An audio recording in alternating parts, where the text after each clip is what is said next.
Welcome to our rolling news coverage. We will bring you the latest developments on the most pressing stories around the world. Straight ahead. Event number 1. G7 opposes the U.S. easing sanctions on Russian oil, maintaining pressure for peace. Event number 2. President Zelensky visits the F-16 training center in Romania to support pilots. Event number 3. Internal competition in Iran increases around the appointment of a new supreme leader. Event number 4. The Kremlin believes that the U.S. allowing the purchase of Russian oil is to stabilize the global market. And now, for the details. German Chancellor Friedrich Merz said on Friday that all other G7 nations disagreed with the United States, moved to ease sanctions on Russian oil.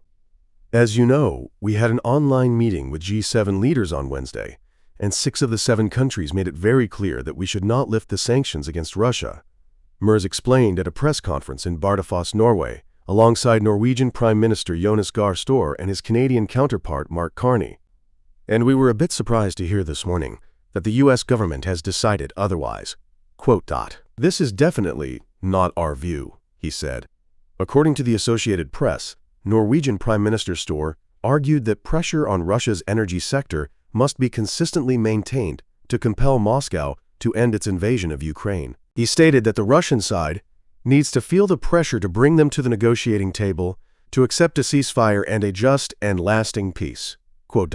Canada's Carney also affirmed his country would maintain sanctions on Russia and its shadow fleet of oil tankers. A question from Catherine Tunney, CBC News. As you know, we had an online meeting with G7 leaders on Wednesday.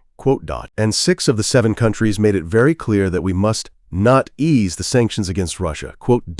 And we were a bit surprised to hear this morning that the U.S. government has made a different decision. In Iran, and right here, with Russia, this is absolutely not our view. We share the view with the other 6 countries that this should not happen, because Russia is profiting from it. And we are looking at this in a different, correct way. We should increase the pressure on Russia to end this brutal invasion as soon as possible. As for whether this is on the G7 agenda, I believe no energy-related pressure on Russia should be lifted. It needs to be applied consistently, and the Russian side must feel it, to bring them to the negotiating table, to accept a ceasefire and a just, lasting peace. Mr. Prime Minister, will you request a meeting with President Macron about the U.S. decision? Canada's position is to maintain sanctions against Russia, including the shadow fleet that is transporting this oil. As you know, there has been very close cooperation between Russia and Iran, causing great losses for the Ukrainian people and posing a serious threat to peace and security in Europe. President Volodymyr Zelensky met with Ukrainian pilots training at the European F-16 training center in Romania. According to the Associated Press, Zelensky visited the center in Fetesti on Thursday as part of his trip to Romania. According to the presidential press service, Zelensky discussed training details and the challenges the pilots are facing. At the center, the pilots are receiving theoretical instruction as well as honing their practical skills. This training center in Romania has been operational since 2023. Ukrainian pilots have been undergoing training here since September 2024. Just to find out what's going on, this part, we are really looking forward to the training. Study everything else, days off or whatever. Can we invite specialists? Can they get access too? That would be very good. Have we finished the basic part? Almost all the simulation exercises are complete. Everything is fine. Excellent. Passed very well. A really serious team. I know that from the training, the numbers. With some other types of aircraft, those guys wouldn't be able to take off and land. Internal rivalries between moderate and hardline factions within Iran's political establishment are expected to intensify.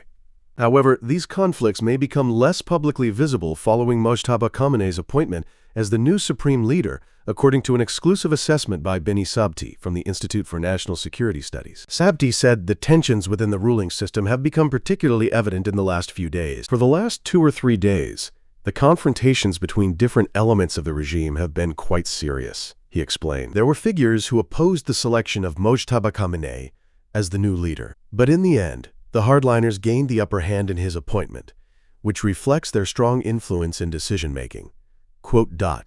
In Sabti's view, the rivalry between pragmatic and hardline forces has long existed within Iran's political structure and is unlikely to disappear. He cited past disputes between the country's president and the Islamic Revolutionary Guard Corps, noting a situation where the president publicly declared that Iran would not launch attacks against neighboring countries, even as operations were reportedly underway against targets in places like Dubai. Sabti said disagreements within the leadership are expected to continue, but their expression may become more subdued after the new supreme leader's appointment. When the position was effectively vacant, rival factions had greater freedom to challenge each other publicly.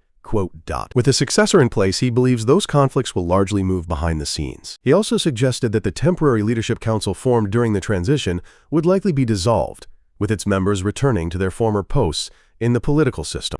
On March 8th, Iranian state media announced that Mujtaba Khamenei had assumed the position of supreme leader following the death of his father, Ali Khamenei, at the age of 87. It was previously reported that Mujtaba Khamenei's rise to power could reshape the balance of power within Iran's ruling elite, potentially boosting the role of security and military organizations while diminishing the influence of other political groups. It should be noted that Ali Khamenei was killed in coordinated U.S. and Israeli airstrikes on February 28th at his compound near the capital, Tehran. Iranian media later confirmed his death on March 1, 2026, reporting that the cleric had died in the bombardment and that other relatives, including his wife and other family members, were also among the casualties.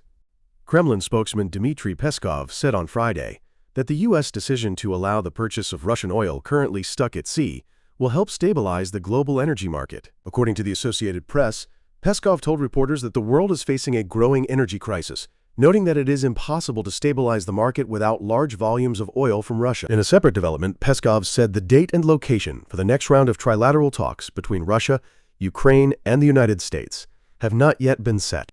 He once again praised the efforts of the United States in helping to broker a solution. We see the actions of the United States as an effort to stabilize the energy market. In this respect, our interests coincide. We have heard statements from U.S. representatives that this exception currently only applies to oil that was loaded before the 12th, specifically March 12th.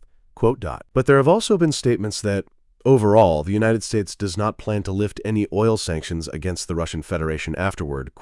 However, we truly believe that the current situation risks an escalating crisis in the global energy sector. And of course, such actions will, to some extent, contribute to stabilizing this market. Because without significant volumes of Russian oil, stabilizing the market is impossible. We still appreciate the readiness of the United States to provide intermediary services in seeking a peaceful solution to the Ukrainian crisis.